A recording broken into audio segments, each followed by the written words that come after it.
இந்த மகா சிவராத்திரிக்கு நம்மளோட சேனல்ல சிவனை பத்தின ஷார்ட்ஸ் தான் கண்டினியூஸா வரப்போகுது.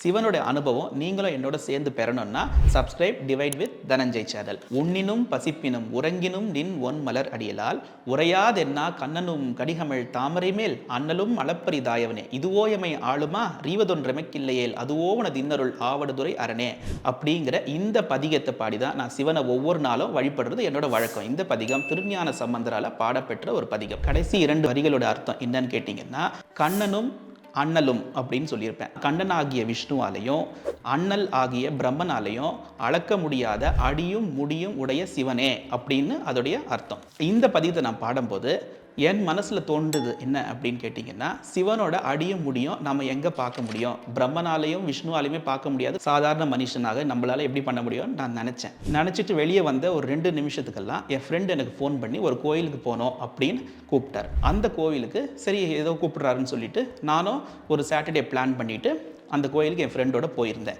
அந்த கோயில் என்னன்னு கேட்டிங்கன்னா, திருவள்ளூர் மாவட்டத்தில் இருக்க சுருட்டப்பள்ளி. இந்த கோவிலில் சிவன் ஆலகால விஷம் குடிச்சிட்டு பார்வதி தேவியோட மடியில் தலையை வச்சு படுத்துட்டு கிடக்கிற கோலத்தில் இருப்பார். இந்த கோயிலில் போய் நீங்கள் வழிபட்டீங்கன்னா சிவனோட அடி ஆகிய பாதத்தையும் முடி ஆகிய தலையும் தரிசனம் பண்ணலாம்.